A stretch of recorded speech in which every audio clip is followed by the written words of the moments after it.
अस्सलाम class cancer biology के लिए नेक्स्ट टॉपिक जो हम लोगों ने स्टार्ट करने आज वो है एनएफ के बी सिग्नलिंग पाथवे। ठीक है, हम लोग सेल कम्युनिकेशन या सेल सिग्नलिंग को हमने स्टार्ट किया था। अब उसी को हम मज़ीद जो है वो कंटिन्यू करेंगे। हाँ, हमें ये देखना है कि किस तरह से एनएफ के बी सिग्नलिंग पाथवे काम करता है और इन केस ऑफ कैंसर किस तरह से ये पाथवे डिस्टर्ब हो जाता है। ठीक है, कौन सी डिसरेगुलेशंस आती हैं जिसकी वजह से कैंसर हो सकता है। So starting NF-κB signaling pathway.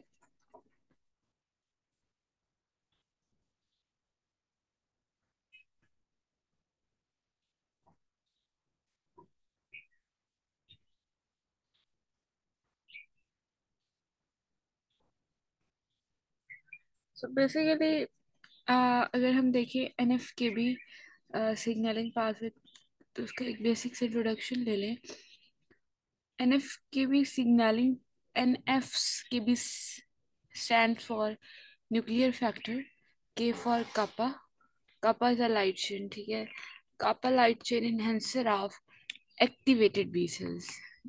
जो बी सेल्स हैं उनके लिए बेसिकली उनके अंदर ये फैक्टर जो है वो एक्टिवेट होता है। बट ओवरऑल अगर हम इसको देखें तो this signalling pathway operates in every cell of your body. ठीक है, what is NF-κB? NF-κB जो that is a protein complex that controls the transcription of DNA, जिससे हम कह सकते हैं कि it is a transcription factor that controls the transcription of DNA। अब मोस्ट ऑफ द सेल्स में जो NF-κB कॉम्प्लेक्स है दिस इज इनएक्टिवेटेड।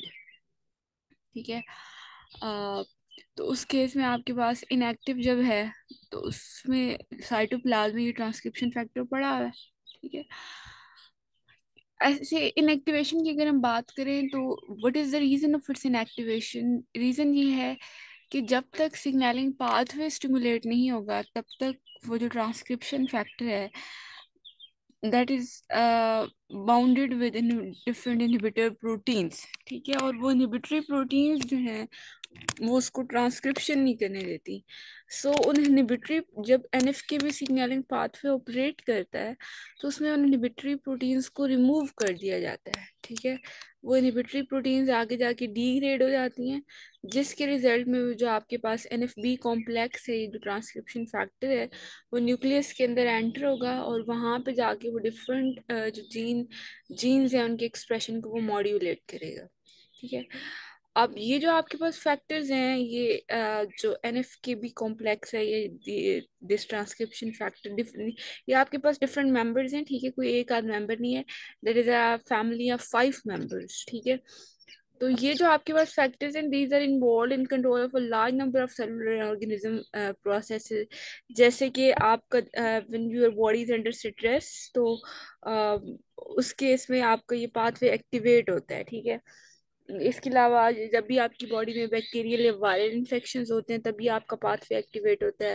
जब आपकी बॉडी यूवी रेडिएशन से एक्सपोज हो रही है तो तब ये पाथवे एक्टिवेट होता है। सो इट मीन्स कि आपके डिफरेंट इम्यून और इन्फ्लेमेटरी रिस्पॉन्सेज में के लिए ये इम्पोर्टेंट है, डिफरेंट डेवलपमेंटल प्रोसेसेस के लिए इम्पोर्टेंट है।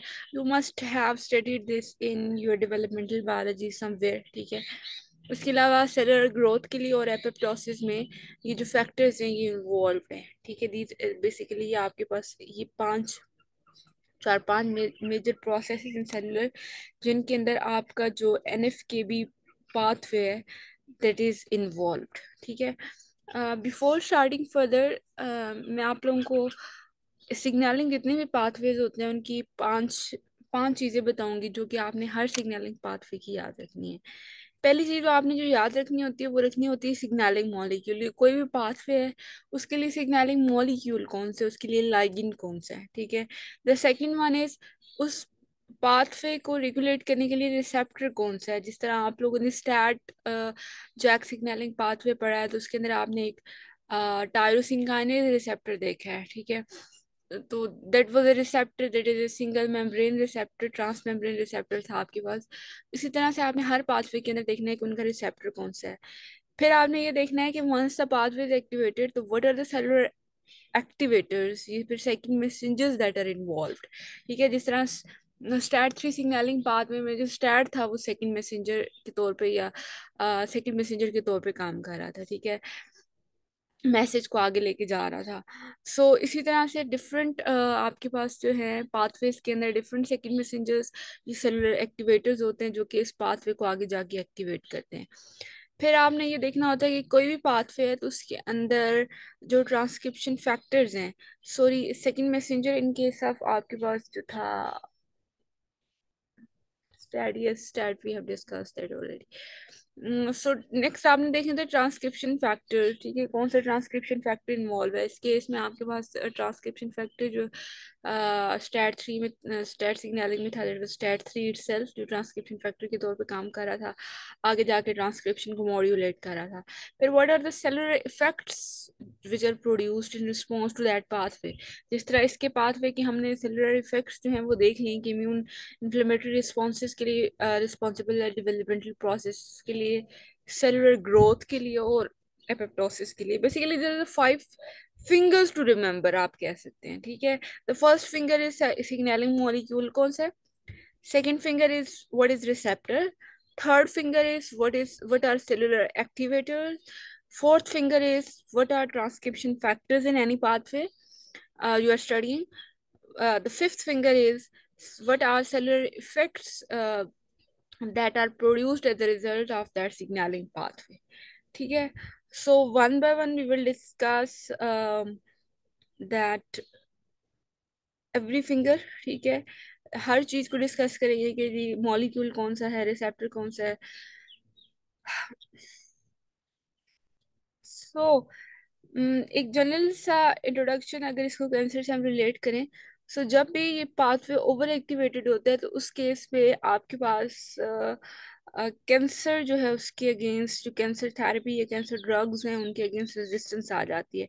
जिस तरह एक बड़ी इंपॉर्टेंट ये फेमस एंटी कैंसर आपके पास ड्रग है gemcitabine, तो that is basically pancreatic cancer drug, that is a first line anti cancer drug of pancreatic cancer, ठीक है। अब generally it kills the cancer cell, लेकिन साथ साथ इट एक्टिवेट्स एनएफकेबी पाथवे, ठीक है, जिसकी वजह से ड्रग रेजिस्टेंस डेवलप हो जाती है पर्सन के अंदर, ठीक है। हम वन बाय वन जो है इन सारी चीज़ों को अब डिस्कस करेंगे, डिटेल में देखेंगे इनको। Let me show you article.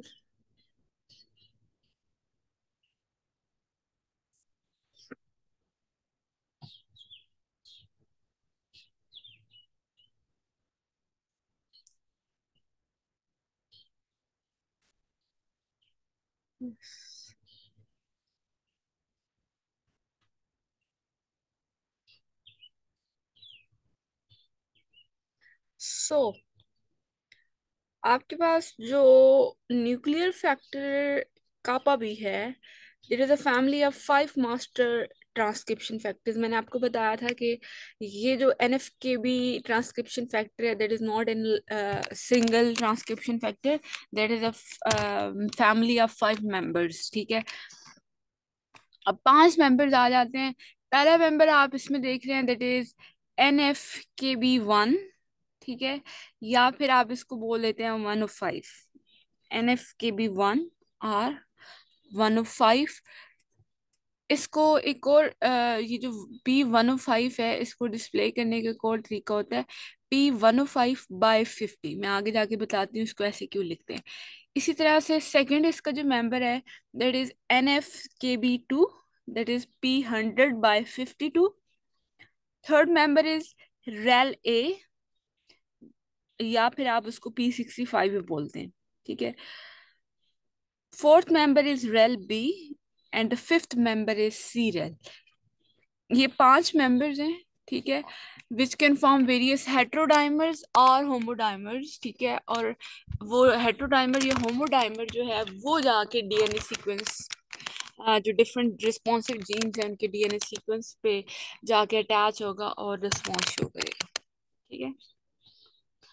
अब आप लोगों के पास ये जितने भी पांच मेंबर की जो फैमिली मैंने बताई है, दीज एक्टिवेटर्स, ये ट्रांसक्रिप्शन फैक्टर्स जो हैं आपके पास, Originally, these are identified as regulator of immunoglobulin kappa chain expression in B lymphocytes. ठीक है, पहले पहले जिसको देखा गया था वो ये देखा गया था कि there is a regulator of immunoglobulin kappa light chain expression.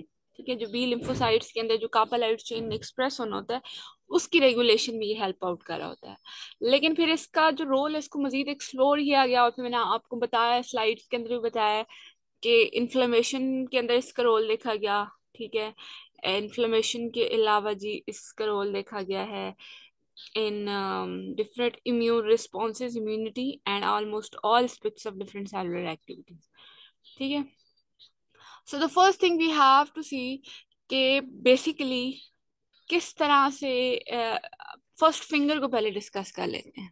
ठीक है जी, कि इसके जो सिग्नलिंग मॉलिक्यूल्स हैं, ये लाइगेंड्स हैं, वो कौन से हैं इस पाथवे के।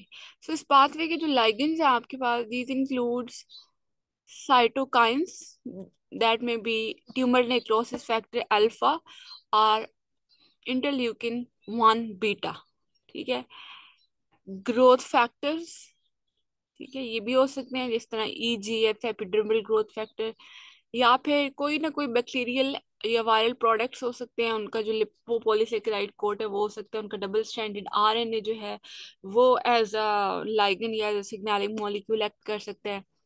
UV and ionising radiation act कर सकती हैं एज ए सिग्नलिंग मॉलिक्यूल। ये ROS that is reactive oxygen species that are produced under the condition of stress. मैंने आपको बताया था कि स्ट्रेस के केस में आपके पास ये पाथवे एक्टिवेट हो जाता है। क्यों? क्योंकि वो ROS जो है रिएक्टिव ऑक्सीजन स्पीशीज प्रोड्यूस होती हैं जो कि एज अ सिग्नलिंग मॉलिक्यूल काम करती हैं फॉर दिस पाथवे। ठीक है, and DNA damage and oncogenic stress from the inside of cell, ये आपके पास हैं सारे के सारे signalling molecules for this this pathway. ठीक है जी, अब इसके अंदर अगर हम देखें हमारे पास जो रिसेप्टर है, the second thing is we have to see what is the receptor. Receptors different type के हो सकते हैं इसके अंदर। ठीक है, TLR टॉल लाइक रिसेप्टर इस पाथवे को लेके चल सकते हैं, टॉर रिसेप्टर्स इस पाथवे को चल सकते हैं, ट्यूमर नेक्रोसिस फैक्टर रिसेप्टर्स जो हैं alpha tumour necrosis factor alpha receptors itself जो है वो इस पाथवे को लेके चल सकते हैं, जिसके साथ जाके TNF या डिफरेंट साइटोकाइंस जो हैं वो बाइंड करेंगे। ठीक है, सो डिफरेंट रिसेप्टर्स जो हैं वो इन्वॉल्व हैं इस पाथवे को आगे लेके जाने के लिए। ठीक है जी, सो अब इसके अंदर जो आपके पास दो तरह के पाथवेज आ जाते हैं। Let me open the slides first. NFKB structure, structure की हमने बात की है कि हम मैमल्स के अंदर NFKB की 5 फैमिलीज हैं। ठीक है, P50, P52। ठीक है, ये आप देखें वहां पे उसने वर्ड P50 और P52 के लिए यूज किया हुआ था। P50 जो है वो है NFKB1। ठीक है, इसको आप ये जो NFKB1 है ये P50, इसको आप वैसे जो लिखते हैं जनरली वो लिखते हैं P105/50। ठीक है, the second is P52 that is NFKB2, इसको आप लिखते हैं P100/52। ठीक है, the third is RelA that is also known as P65। इनके मॉलिक्यूलर वेट्स हैं साथ में जो 65 50 50 लिखे हुए हैं। ठीक है, C Rel fourth member and Rel B is the fifth member. ठीक है, अब आप लोगों के पास ये जो मैंने आपको बताया है कि आप लिखते हैं P50, wait a minute please students.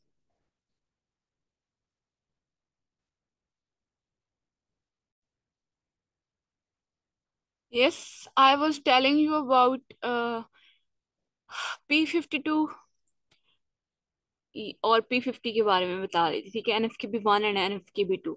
अब ये जो आपके पास NFKB1 और NFKB2 प्रोटीन्स हैं, these are not synthesised in this form directly. P50 और P52 की फॉर्म में वो नहीं बनती।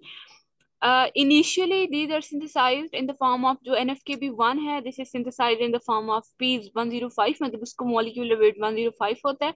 जबकि NFKB2 जो है that is initially synthesized in P100 form, that is इसका molecular weight जो होता है वो 100 होता है। ठीक है, 100 डाल्टन। ठीक है, but after post transcriptional modifications, ये जो मेच्योर प्रोटीन्स होती हैं जो कि बेसिकली फंक्शन इंड्यूस करवाती हैं, उनका जो वेट होता है वो ये रह जाता है, P105 का 50 हो जाता है, और P100 का आफ्टर पोस्ट ट्रांसक्रिप्शनल चेंजेस जो है वो कितना रह जाता है, P52 रह जाता है।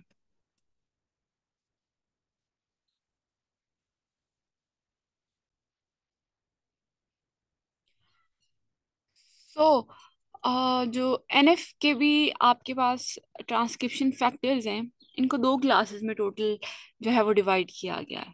ठीक है, इसमें एक आप लोगों के पास जो क्लास आ जाती है, दैट इंक्लूड्स P65, ठीक है, serial and Rel B. P65 आपके पास वही है, रेल ए, ठीक है, Rel A, c Rel and Rel B, ये क्लास 2 में आ जाती हैं। ये क्लास 1 अपने हिसाब से जो नाम देने इसको दे लें। दूसरी आपके पास क्लास आ जाती है जिसके अंदर आ जाते हैं P50, ठीक है, NF-kB1, और P52 दैट इज NF-kB2। ठीक है, ये चीजें आपके पास इसके अंदर आ जाती हैं। सो अब ये आप लोगों ने जो क्लासेस बनाई है, ये किस तरह से बनाई है कि जितने भी ये आपके पास P65 या Rel A, C Rel and Rel B, इनके पास एक RHD डोमेन होता है, ठीक है, that is Rel homologous domain. और दूसरी चीज होती है इनके पास C terminal trans activation domain, that is TAD। C terminal trans activation या ट्रांसक्रिप्शन एक्टिवेशन आप उसको बोल सकते हैं, जो ट्रांसक्रिप्शन को इनिशिएट करवाता है, वो डोमेन होता है। जबकि ये दूसरी क्लास जो है आपके पास, इसके पास जो डोमेन है that is RHD domain, rail homology domain, ये वाला डोमेन होता है इसके पास। लेकिन इसके पास जो TAD डोमेन है that is C terminal transcriptional activation domain, वो इसके पास नहीं होता। ठीक है, दीज आर बेसिकली प्रोटीन्स ना, प्रोटीन है, ट्रांसक्रिप्शन फैक्टर है, तो प्रोटीन्स के दो टर्मिनल्स होते हैं आपके पास। जब अमाइनो एसिड से वो लॉन्ग चेन्स बनी हुई हैं, दो टर्मिनल्स हैं, एक N टर्मिनल है, एक C टर्मिनल है। जो उसका N टर्मिनल है उस साइड पे एक डोमेन होता है जिसको रेल होमोलॉजी डोमेन या फिर RHD बोलते हैं। जबकि उसका जो C टर्मिनल है वहां पे एक और डोमेन होता है, that is C terminal trans activation या ट्रांसक्रिप्शन एक्टिवेशन डोमेन। अब जो आपके पास ये क्लास है Rel A, C Rel, Rel B वाली, उसके पास ये दोनों डोमेन्स होते हैं, एन वाला डोमेन भी होता है, सी वाला डोमेन भी होता है। ठीक है, सी पे जो डोमेन होता है वो भी होता है, एन पे जो डोमेन है वो भी होता है। जबकि क्लास 1 के जो सी पे डोमेन है वो नहीं होता। ठीक है, सी सी एंड तो है, लेकिन सी एंड पे वो जो डोमेन होना था ट्रांसक्रिप्शनल एक्टिवेशनल डोमेन, वो नहीं है। जबकि इसके पास जो RHD डोमेन है that is rail homology domain, वो इसके पास प्रेजेंट है। ठीक है, अब हम इन दोनों डोमेन्स का फंक्शन पहले देख लेते हैं। जो आपके पास RHD है that is rail homology domain, इसका फंक्शन होता है कि it is responsible for DNA binding and dimerisation between different identical family members.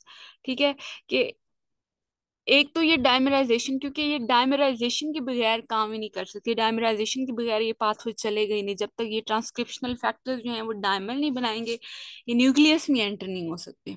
ठीक है, तो डायमराइजेशन इज इम्पॉर्टेंट। अब डायमराइजेशन के लिए इनके पास RHD डोमेन जो है वो प्रेजेंट है, जबकि इनके पास जो डोमेन है ट्रांसक्रिप्शन के लिए वो नहीं है। ठीक है, तो RHD जो है that is responsible for DNA binding and dimerisation between different identical family members. ठीक है जी, जिसकी वजह से होमोमेरिक या हेट्रोमेरिक डाइमर्स ये सब यूनिट्स जो वो बाइंड कर सकते हैं। जबकि जो टैड है, नाम से पता चल रहा है this is associated with transcriptional activation, कि जहां पे जाके बाइंड करेगा उस जीन की ट्रांसक्रिप्शन को एक्टिवेट करवाएगा। ठीक है, सो इनके पास ये ट्रांसक्रिप्शनल एक्टिवेशन डोमेन है, इसका मतलब है इनकी बाइंडिंग से ट्रांसक्रिप्शन एक्टिवेट हो सकती है। जबकि जो आपके पास P50 और P52 होमोला अगर ये होमोलोगस डायमर्स बना दें, लाइक P50 और P52 आपस में डायमर बना लें, तो दोनों के पास ही वो डोमेन नहीं है, तो ultimately this dimer does not activate gene transcription. ठीक है, उस केस में ये इनहिबिटरी मॉलिक्यूल के तौर पे काम करेगा, वहां पे जाके ये ट्रांसक्रिप्शन नहीं करवाएगा, ट्रांसक्रिप्शन को इनहिबिट करवाएगा। ठीक है, लेकिन ये ऐसे आपके पास ये जो डायमर्स हैं वो इस फॉर्म में जनरली या कॉमनली प्रेजेंट नहीं होते। यूजुअली आपके पास ये जो रेल बी है, this form dimer only with P50 और P52। ठीक है, ये जो रेल बी है ये या तो P50 के साथ बनाता है या जस्ट P52 के साथ बनाता है, लेकिन जो बाकी हैं वो होमोलोगस और हेटेरोलोगस डायमर्स बना सकते हैं, ये जो बाकी हैं, क्योंकि ये तो इनके पास तो टैड रीजन है। ये दोनों अगर होमोलोगस इन्होंने बना लिया तो एक्टिवेशन ही नहीं करनी। तो जनरली ये जो रेल बी है वो जनरली बनाता है, अब वो होमोलोगस नहीं बनाता, वो ज्यादातर P50 या P52 में से किसी ना किसी के साथ जो है वो डायमर बना लेते हैं। ठीक है, लेकिन जो मोस्ट कॉमन डायमर आपके सेल के अंदर देखने को मिलता है दैट इज अ हेटेरोडाइमर, और वो कौन बनाता है, वो आपका rail A that is P65 बनाता है क्लास 1 के P50 के साथ। अब RHT दोनों के पास है तो डायमर डायमर जो है वो तो बन जाएगा। ठीक है, जो डीएनए की डीएनए के साथ बाइंडिंग है वो भी हो जाएगी, क्योंकि बाइंडिंग में भी RHT ने काम करना होता है, जो टारगेट डीएनए सीक्वेंसेस हैं उनके साथ। लेकिन वो जो डीएनए की साथ जाके बाइंड करके वो जो जीन एक्सप्रेशन को मॉड्यूलेट करने वाला काम करना था, ट्रांसक्रिप्शन करवानी थी, वो P50 तो नहीं करवा पाएगा, लेकिन डायमर के अंदर क्योंकि रेल ए प्रेजेंट है P65 जिसके पास टैड रीजन है, टैड डोमेन है, तो वो ट्रांसक्रिप्शन एक्टिवेट करवा सकता है। ठीक है, सो बेसिकली एनएफके भी जो है it regulates this activity of cells through the slight difference in binding of these NFKB dimers to target sequence। ठीक है, डिफरेंट डायमर्स बनेंगे तो उस हिसाब से थोड़ी एक्टिविटी जो है वो भी रेगुलेट डिफरेंटली होगी। ठीक है, I hope this is clear to you people. Next हम लोग देखते हैं इसको, ये NFKB का स्ट्रक्चर उसने दिया हुआ है। ये आपके पास P50 और P50 इस तरह से लिखते हैं 105 एंड 100 बाय। ठीक है, ये उसका स्ट्रक्चर है क्लास 1, और ये रेल ए रेल बी और सी रेल का स्ट्रक्चर है। अब ये इसका एन टर्मिनल डोमेन है। ठीक है, एन टर्मिनल डोमेन पे इसके पास क्या चीज, डीएनए बाइंडिंग डायमराइजेशन, ये नहीं, वो जो RHT था वो होगा। ठीक है, सी टर्मिनल डोमेन पे जहाँ पे टैड होना था, इनके पास टैड की बजाय एंकायरन रिपीट्स होंगे।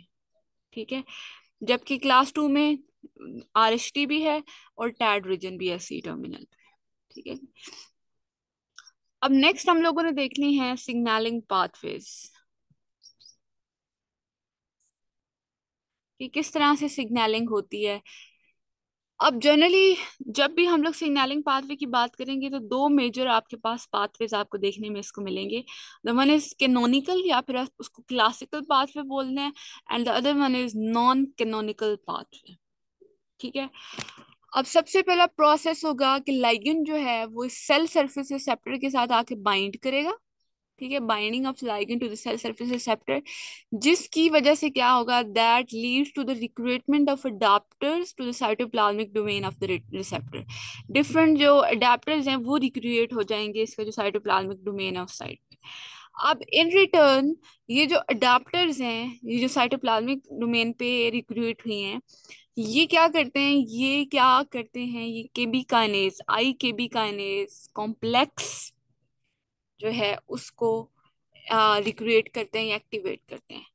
वो जाके एक्टिवेट करता है या फॉस्फोराइलेट करता है आई के बी को, एंड टारगेटेड फॉर प्रोड्यूसोमल डिग्रेडेशन। आपको ये चीज समझ नहीं आई होगी, मैं दोबारा समझाती हूँ। ये देखें जी, सबसे पहले आपके पास ये था एक heterodimer that is Rel A P65 और P50 का हेटेरोडाइमर जो सेल के अंदर प्रेजेंट है, लेकिन this is present in inactive form. बिल्कुल स्टार्ट में मैंने आपको बताया है इनएक्टिव फॉर्म में प्रेजेंट है। क्यों प्रेजेंट है, व्हाट इज द रीजन, क्योंकि उसके साथ एक इनहिबिटरी मॉलिक्यूल प्रेजेंट है। ठीक है, और यहाँ पे जो इनहिबिटरी मॉलिक्यूल उसके साथ प्रेजेंट है दैट इज इनहिबिटरी मॉलिक्यूल के बी। ठीक है, कापा बी जो है इनहिबिटरी मॉलिक्यूल इसके साथ प्रेजेंट है। जब तक ये इसके साथ बाइंडेड है तब तक ये डाइमर लिबरेट नहीं होगा, तब तक ये न्यूक्लियस में नहीं एंटर हो सकता। सो अब जैसी लाइगेंड आएगा तो समहाउ कुछ ऐसा चलेगा यहाँ पे पाथवे कि ये लिबरेट हो जाएगा और ये जो डाइमर है ये न्यूक्लियस में जाके एक्सप्रेशन जीन का चेंज करवाएगा। अब हमने सारा पाथवे ये देखना है कि व्हाट इज द पाथवे जिसके थ्रू ये जो आपके पास इनहिबिटरी के भी है इसको रिमूव कराया जाता है इस डाइमर से। वो चीज हम लोग इन डिटेल में डिस्कस करनी है।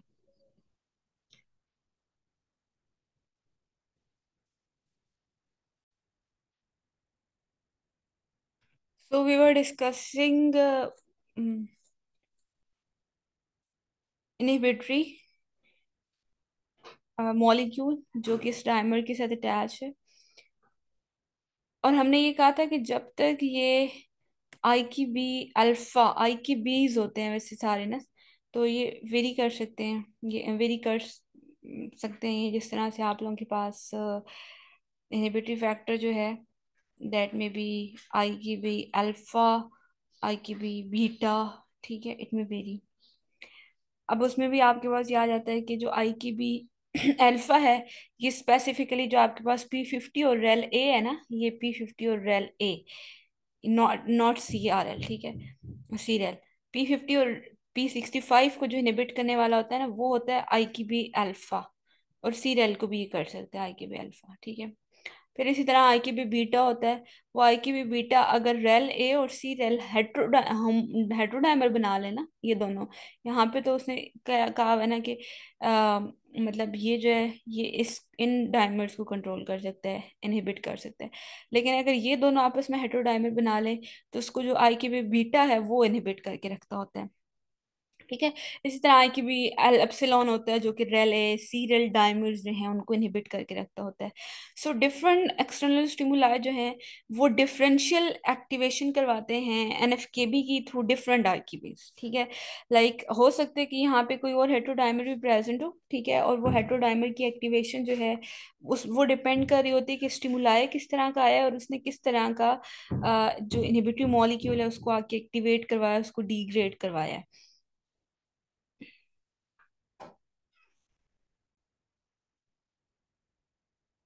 So what ever the stimuli, उसका फंक्शन होता है कि वो जो इनहिबिटरी मॉलिक्यूल है उसको डिग्रेड किया जाए, डिग्रेड करके जो आपके पास हेट्रोडाइमर है उसको लिबरेट किया जाए so that the heterodimer can move into the nucleus, और वहां पे जाके वो ट्रांसक्रिप्शन जो है उसको रेगुलेट कर सके। दिस इज द मेजर हमारा जो गोल होता है सेल्स का, कि उन्होंने ये काम करना है, ट्रांसक्रिप्शन को इस तरह से रेगुलेट करवाना है। सो अब हम लोगों ने ये देखना है, अब हमें ये चीज समझ आ गई है कि this is one of the regulator, जब तक ये बाइंड है तब तक ये इनएक्टिव है, जब ये हट गया तो ये एक्टिव हो जाएंगी, ठीक है। एक ये रेगुलेटर आ गया, दूसरा रेगुलेटर वो होगा जो कि इसको कंट्रोल कर रहा है। तो ये दो मेजर आपके पास अपस्ट्रीम रेगुलेटर्स आ जाते हैं, एक आई की बीज, और इसको जो रेगुलेट करने वाले होते हैं वो होते हैं आई के केज, ठीक है। आई की केज आपके पास होते हैं, ये आई की केज होते हैं, ठीक है, इनको बोलते हैं आई की बी काइनेज, और काइनेजेस क्या करते होते हैं, फॉस्फोराइलेशन करवाते होते हैं। सो आई की केस जो है ये भी कम्प्लेक्स होता है, ये सिंपली आपके पास ये नहीं कि that just a simple thing, ये in the form of a complex present होता है, अकेला नहीं होता ये काइनेज। कम्प्लेक्स में आपके पास आई की के 1 या आई के अल्फा, आई की के 2 या आई की के बीटा, और तीसरा रेगुलेटरी सब यूनिट आ जाता है NF-κB का, इसको आप बोलते हैं NF-κB essential modulator, essential modifier, ठीक है जी। This is nuclear NF-κB, E for essential, MO for modifier. तो ये रेगुलेटरी सब यूनिट है, ये जो नीमो है this is regulatory subunit of this this whole molecule, this kinase, ठीक है। अब ये जो आई के केस होते हैं दिस इज आई के मॉलिक्यूल, ठीक है, ये डिफरेंट सब यूनिट्स पे कंसिस्ट कर रहा है। This is an upstream regulator of I K Bs, ठीक है। सो ये जो दोनों आपके पास आई की के 1 आई की के 2 या आई की के अल्फा आई की के बीटा सब यूनिट्स हैं, they have about 52% of sequence identity, एक दूसरे सीक्वेंस इनका मैच होता है, लेकिन इनका जो रेगुलेशन सिग्नलिंग में जो इनकी रोल होता है वो डाइवर्जेंट रोल होता है, ठीक है। जबकि ये जो नीमो है दैट कंटेन्स सेवरल डोमेन्स जो कि क्रूशल होते हैं for its function as a regulatory subunit of the canonical complex, ठीक है। रेगुलेटरी फंक्शन जो है कैनोनिकल पाथ में इसका मतलब है आपको नीमो जो है वो मिलेगा, ठीक है। तो कैनोनिकल कम्प्लेक्स में इसका रेगुलेटरी जो फंक्शन है वो देखा गया। जिस तरह ये जो आपके पास ये जो एन टर्मिनल कॉइल्ड डोमेन होता है नेमो का, दैट इंटरेक्ट्स विद द आई के अल्फा एंड आई के बीटा, ये उसके साथ इंटरेक्ट करके और फिर आपके पास जो है ना वो एक्टिवेशन होती है और वो फास्फोराइलेशन करते हैं। अब इसमें आपके पास जो डिफरेंट आई के केस होते हैं, they demonstrate differential strength and speed for different substrate. जिस तरह आई के ए है, ठीक है, दिस वन आई के ए, that is mainly specific for specific upstream kinase of IKB beta. ये मेनली जो काइनेज है ना ये IKB बीटा के लिए है। और ये क्या करता है कि जो IKB बीटा का जो 23 नंबर पे सेरीन रेजिड्यू है ना उसको फास्फोराइलेट करता है, ठीक है जी। इस तरह से ये डिफरेंट जो है वो फंक्शन परफॉर्म कर सकते हैं। इसी तरह की टू जो है वो किसी और को फास्फोरिलेट करेगा किसी और की सेरीन रेजिड्यू को। वट एवर हैपन्स, होगा क्या कि वो जब फास्फोरिलेशन होगी इसकी, इसके किसी ना किसी रेजिड्यू की, जिस तरह हमने यहाँ पे कहा कि सेरीन रेजिड्यू की हो रही है, तो वहां पे आपके पास जब फास्फोरिलेशन होगी तो अल्टीमेटली ये इसके साथ डीटैच हो जाएगा, ठीक है, और इसको लिबरेट कर देगा मॉलिक्यूल। जब ये डीटैच होगा तो ये जो है इसकी होगी यूबिक्यूटेशन। यूबिक्यूटेशन क्यों की जाती है? डिग्रेडेशन के लिए। अल्टीमेटली इसको जो प्रोटियोसोम्स हैं वो इसको आई के बी को इनहिबिटरी मॉलिक्यूल्स जो हैं उसको क्या कर देंगे? डिग्रेड कर देंगे। दिस इज व्हाट हैपेंस, ठीक है। Late me show you in the article.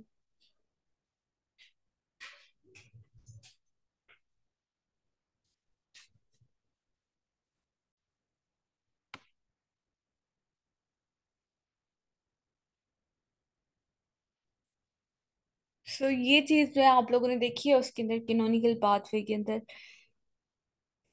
इसके अंदर जो मेजर आप लोगों ने प्रोसेस देखा है वो क्या देखा है कि कोई भी जो आपके पास ट्यूमर नेक्रोसिस फैक्टर है, ठीक है, इन दिस केस हम लोग कैंसर के केस में उसी को डिस्कस कर लेते हैं, वो जाके बाइंड कर लेता है, ठीक है, ट्यूमर नेक्रोसिस फैक्टर का जो रिसेप्टर है उसके साथ जाके बाइंड करता है।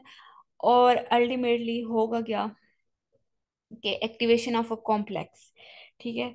आ, जब भी लिगेंड बाइंड करेगा तो एक कॉम्प्लेक्स जो है वो एक्टिवेट होगा और दिस इज द कॉम्प्लेक्स जो कि एक्टिवेट होगा, ठीक है।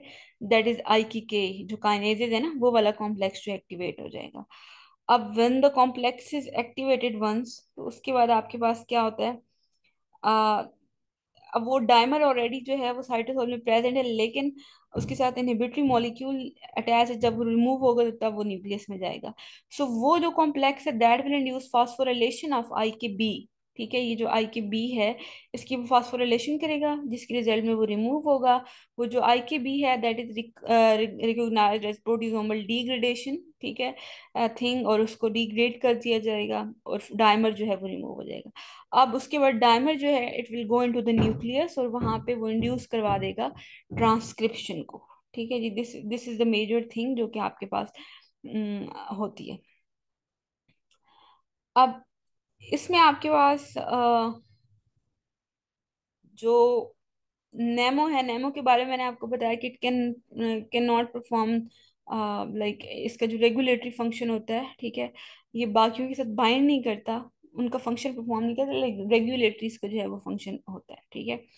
अब इसमें जब एक और चीज आपको मैंने बतानी है कि आपके पास जो कैनोनिकल पाथवे है, कैनोनिकल पाथवे में आपके पास जर्नली जो चीज है वो ये है कि जो मोस्ट कॉमन डाइमर होता है वो ये होता है कि जो पहली क्लास है उसका फर्स्ट मेंबर, ठीक है, और second member of the second class, that makes the dimer. Like P65 और P50 वो कॉमन डाइमर मैंने आपको बता दिया, रेल ए और NFKB1 या P50 जो है, या रेल ए P65, वो जो आपस में डाइमर बनाएंगे। This is canonical pathway. Non canonical pathway में फर्स्ट क्लास का सेकंड मेंबर यानी रेल बी और सेकंड क्लास का सेकंड मेंबर यानी NFKB टू, ये जो है, या P52 जो है वो डायमर बनाएंगे, ये चीज है आपके पास, ठीक है। तो आपके पास जो है वो नॉन कैनोनिकल पाथवे होगा। अब बाकी नॉन कैनोनिकल पाथवे जो है ये भी इसी तरह से चलता है। ये यहाँ पे देखें, नॉन कैनोनिकल पाथ जो है ये भी बिल्कुल इसी तरह से चलता है जिस तरह से आपके पास कैनोनिकल पाथ पे चलता है। लेकिन ये जो नॉन कैनोनिकल है, this is operated only in lymphoid tissues. इसका काम होता है टी लिम्फोसाइट्स बनाना, बी लिम्फोसाइट्स बनाना। ये मतलब सिर्फ जो लिम्फोइड टिश्यूज है वहां पे ऑपरेट करते हैं नॉन कैनोनिकल पाथवे। जबकि कैनोनिकल पाथवे जो है इसका मेन रोल होता है कैंसर के अंदर, ड्रग रेजिस्टेंस के अंदर, इन्फ्लेमेशन के लिए, ऑटोइम्यून डिसऑर्डर्स में। ये सेल ग्रोथ जो है उसको वो इनहेंस करता है, यहाँ पे इसका जो मेजर रोल है वो आ जाता है, ठीक है। अब ये एक चीज मैंने आपको बताई थी कि जो नेमो होता है वो, नेमो कहाँ पे था कि कॉम्प्लेक्स के अंदर रेगुलेटरी मॉलिक्यूल था। सो इसके अंदर जो आपके पास पाथवे के अंदर जो रेगुलेट आई के कॉम्प्लेक्स है, दैट कंप्राइज ऑफ टू आई के अल्फा सब यूनिट, ठीक है। सो आपके पास जो आई के आपके पास है, इसके अंदर दोनों के दोनों अल्फा सब यूनिट है, इसके अंदर कोई नेमो नहीं है, नेमो जस्ट प्रेजेंट है कैनोनिकल पाथवे में। सेकेंडली, कैनोनिकल और नॉन कैनोनिकल में डायमर्स डिफरेंट होते हैं, मैंने बता दिया कि डायमर्स किस तरह से आपके पास होते हैं, ठीक है। लाइगेंड्स जो हैं वो दोनों के लिए डिफरेंट हैं दोनों पाथवेज के अंदर। आप लोगों की असाइनमेंट है छोटी सी कि आपने सर्च करना है कि कैनोनिकल के लाइगेंड्स कौन से और नॉन कैनोनिकल के लाइगेंड्स कौन से हैं, ठीक है। आई के कॉम्प्लेक्स जो है वो डिफरेंट है, ठीक है। सो दिस इज, ये जो मेजर डिफरेंस आपके पास आ जाता है। यहाँ पे ये नीचे लिखे हुए भी हैं कैनोनिकल की, ये हैं TNF अल्फा, IL-1, CD40L। हमने मेजर इसको ध्यान ध्यान देना था इस वजह से क्योंकि ये कैंसर में इंपॉर्टेंट है, लेकिन दिस इज ऑल्सो इम्पोर्टेंट। इसको अक्सर जो है वो पेपर में पूछा जाता है, नॉन कैनोनिकल पाथवे बताया NF-kB का। तो ये मेजर इसका फंक्शन होता है कि इसने क्या करना होता है, लिम्फोइड टिश्यू में ये हो रहा होता है, ऑपरेट हो रहा होता है, और वहाँ पे TB लिम्फोसाइट्स की फॉर्मेशन करता है। बाकी सारे का सारा इसका साइकिल वैसे ही चलता है, एक्सेप्ट डिफरेंस कि इसका जो पाथ, इसका जो आई के होता है उसमें दोनों आई के अल्फा होते हैं, उसमें नेमो नहीं होता, ठीक है। और आई इसके अंदर जो डायमर होता है वो भी डिफरेंट होता है। डायमर क्या क्या हो सकता है, P100 या ReLB डायमर हो सकते हैं, या P50 ReLB डायमर हो सकते हैं, ठीक है। सो इनके जो इनहिबिटरी मॉलिक्यूल्स हैं इनको रिलीज करवा के उनकी फास्ट, बेसिकली इनकी कैसे रिलीज करवाता है, फास्फोराइलेशन करवाता है। जब फास्फोराइलेशन होगी तो दिस इज लिबरेटेड, और ये अंदर जाके क्या करेगा, ये ऐसी जीन्स को एक्टिवेट करेगा, ये मॉड्यूलेट करेगा जीन के एक्सप्रेशन को जिन्होंने बी और टी लिम्फोसाइट्स को जनरेट करवाना है, ठीक है। बी टी लिम्फोसाइट्स की सिंथेसिस करवानी है। This is how non canonical pathway जो है वो वर्क्स, ठीक है। फिर और कुछ चीजें हैं जो कि मैं generally I want you people to tell about this pathway.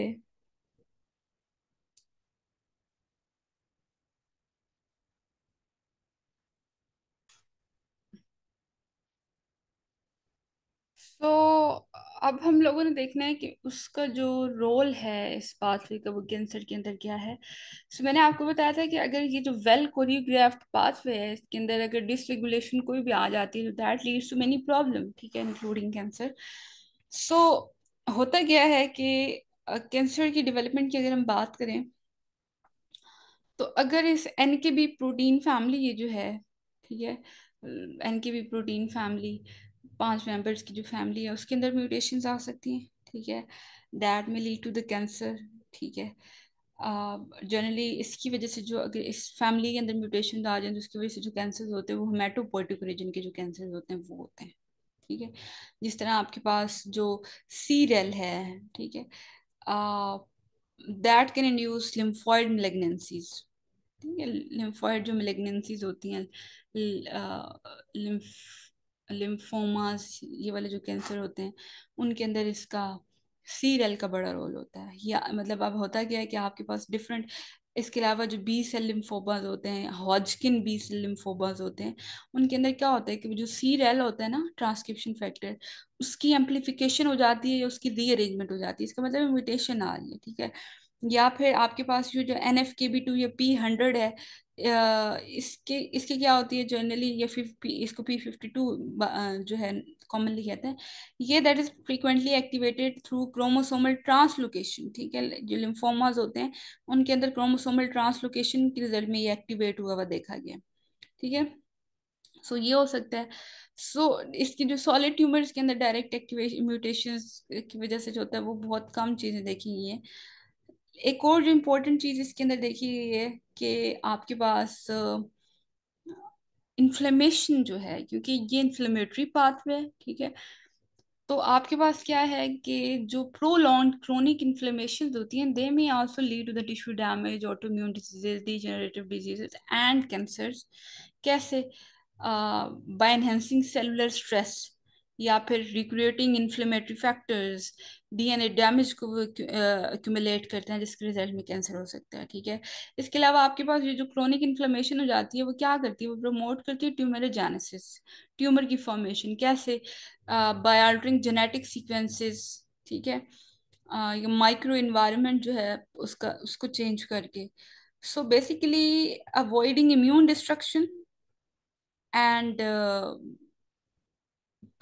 tumor promoting inflammation, these have been described as two emerging hallmarks of cancer। कि एक तो जो आपके पास कैंसर है वो इम्यून डिस्ट्रक्शन को अवॉइड करता है, जिस तरह यहाँ पे इन्फ्लेमेशन के केस में हो रहा है। दूसरा आपके पास है कि ट्यूमर प्रोमोटिंग इन्फ्लेमेशन, ठीक है।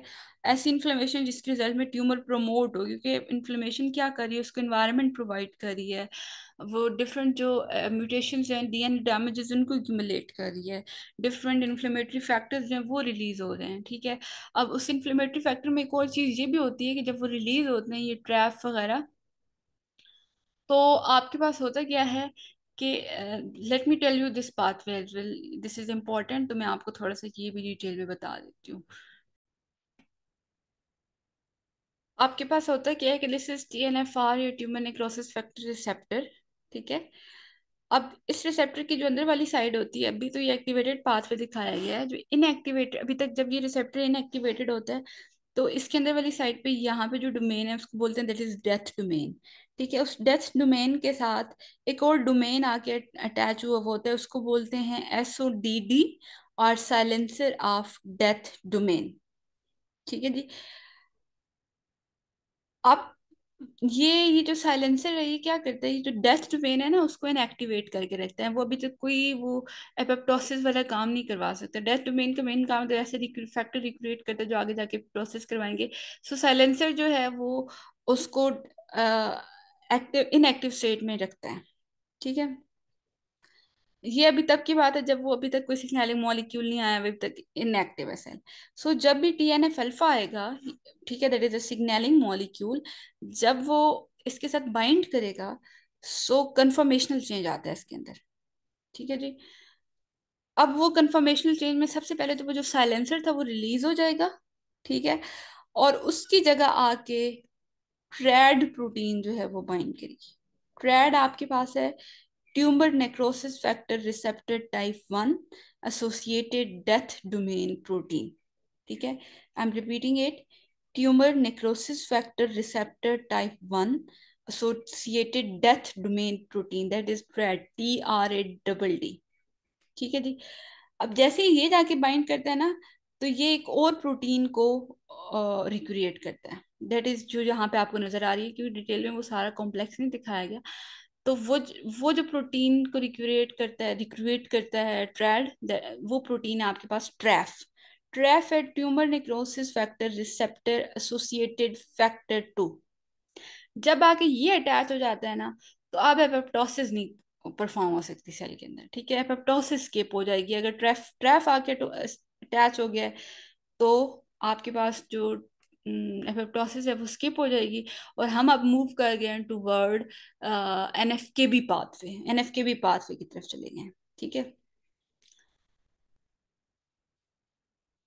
अब ये जो ट्रैड और ट्रैफ कॉम्प्लेक्स बना था, ये एक और प्रोटीन जो है उसको रिक्रिएट करते हैं, और उस प्रोटीन का नाम है IAP, that is inhibitor of apoptosis protein, ठीक है। IAP इनहिबिटर ऑफ एपोप्टोसिस, वो जाके ट्रैफ के साथ बाइंड करेगी, ठीक है, इनहिबिटर ऑफ एपोप्टोसिस। अब एपोप्टोसिस नहीं हो सकती, ठीक है। अब NF-kB पाथवे की तरफ सेल जाएगा, और उसमें अगेन सारा कुछ वही होगा कि वो जो काइनेसिस है ना उनको एक्टिवेट कर देगा। काइनेसिस एक्टिवेट होंगी तो वो इनहिबिटरी मॉलिक्यूल यहाँ से हटेगा, और सेल जो है वो इस काम की तरफ चले जाएगा, ये न्यूक्लियस में जाएगा और अल्टीमेटली वहां पे जाके जो जीन एक्सप्रेशन है उसको मॉड्यूलेट कर देगा। ठीक है, this is clear to you. This is it for today. इसको मजीद अगर आपने देखते हैं कि एनएफकेबी का वो क्या रोल है इन कैंसर, तो you can search it on Google. ठीक है, आप इस पे आर्टिकल्स पढ़ने चाहते हैं तो पढ़े आएंगे, this is enough for you आपके सिलेबस पॉइंट ऑफ व्यू से, बट वैसे अगर आप देखना चाह रहे हैं तो आप इसको देख सकते हैं। Thank you, class, Hafiz.